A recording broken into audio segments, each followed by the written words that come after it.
যুক্তরাষ্ট্র থেকে রাশিয়া এমনকি পাশের দেশ ইরাকও ইরানে হামলা চালিয়েছে সকল পরাশক্তি দেশ। কারো কাছে পরাজিত হয়নি দেশটি, মাথা নত করাতে পারেনি কোনো শক্তি। সূক্ষ্ম কৌশল, আধুনিক সব অস্ত্র সামগ্রী, এমনকি স্বয়ং সৃষ্টিকর্তার প্রোটেকশনে ইরান ছিল অপ্রতিরোধ্য।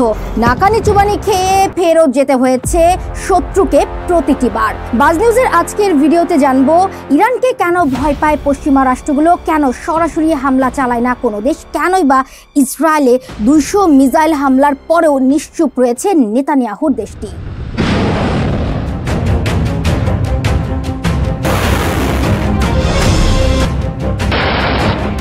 কৌশলগত দিক দিয়ে ইরান অপ্রতিরোধ্য ছিল সেই আদিকাল থেকেই। 1979 সালে ইরানের প্রথম সুপ্রিম লিডার ইমাম খোমেনি ক্ষমতায় এসেই ফিলিস্তিনকে সমর্থন দিয়ে পরম বন্ধু ইসরায়েলকে ফেলে নাম্বার 1 শত্রু দেশের তালিকায়, যার ফলে আমেরিকার সাথেও সম্পর্ক রূপ নেয় বৈরিতায়। এমনকি আরব সাম্রাজ্যের তাবর তাবর সব দেশগুলোর মাথা ব্যথার কারণ হয়ে ওঠে ইরাক। চারদিকে এত শত্রু দেশ যা কিনা ইরানের জন্য দুর্দিন বয়ে আনতে পারে, এটা ভেবেই আশেপাশের দেশের ইসরায়েল বিরোধী স্বাধীনতাকামী গোষ্ঠীগুলোকে সমর্থন দিতে শুরু করে ইরান। পাশে দাঁড়ায় হিজবুল্লাহ, হামাস, হুতির মতো সংগঠনগুলোর, সরবরাহ করে অর্থ, যোগান দেয় অত্যাধুনিক অস্ত্র। শক্তিশালী হতে থাকে সংগঠনগুলো, শক্তিশালী হয়ে ওঠে ইরানও, যার ফলে পশ্চিমা রাষ্ট্রসহ আরব দেশগুলো ভয় পেতে শুরু করে ইরানকে।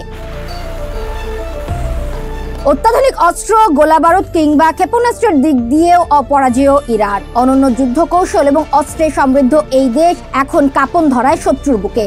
বহু যুগ আগে থেকে ইরান নিজেদের ও বিশ্ব মুসলিমদের শক্তিশালী করার লক্ষ্যে সামরিক শক্তি বৃদ্ধি আর অস্ত্র তৈরির কাজ শুরু করে। তৈরি করে আধুনিক ড্রোন, সুপারসনিক মিসাইল যা শব্দের চেয়ে 5 গুণ বেশি দ্রুত গতির, তৈরি করে মাটির নিচে সামরিক ঘাঁটি, এমনকি নানা কৌশলে চলমান রাখে পারমাণবিক অস্ত্র তৈরির প্রক্রিয়া। যদিও অনেক গোপন সূত্রে শুনতে পাওয়া যায় তারা ইতিমধ্যে গোপনে তৈরি করে ফেলেছে এই অস্ত্র।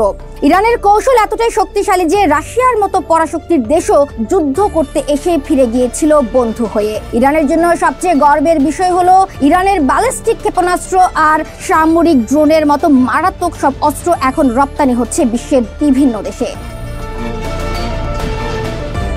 শুধুমাত্র যে কৌশল কিংবা প্রযুক্তি ইরানের একমাত্র শক্তি তা ভাবলে হয়তো ভুল হবে আপনার, কারণ এইসব ছাড়াও সৃষ্টিকর্তা প্রদত্ত এক মহা রক্ষা কবচ আছে দেশটির কাছে।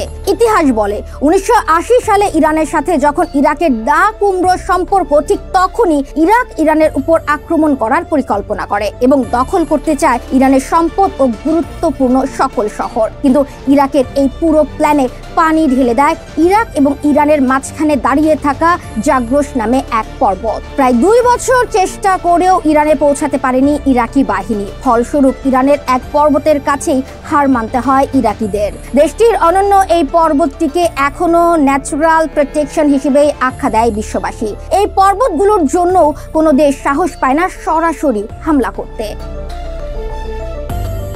দর্শক, ইরানের আশেপাশে এখন বিষধর সাপের মতো কিলবিল করছে শত্রু দেশগুলো, কিন্তু ইরানের তীক্ষ্ণ কৌশল এবং প্রযুক্তিগত উন্নতি তাদের নিয়ে গেছে এক অনন্য উচ্চতায়। আর ঠিক সে কারণেই হয়তো বিশ্বের তাবর সব পরাশক্তির দেশগুলো ইরানের দিকে আঙুল তোলার আগে ভাবে 1000 বার। বাজ নিউজ রয়েছে ফেসবুকে, পাবেন ইউটিউব, টিকটকেও। আশা করছি আপনারা আমাদের সাথে যুক্ত হবেন সকল প্ল্যাটফর্মেই। পরবর্তী ভিডিও আসছে শীঘ্রই।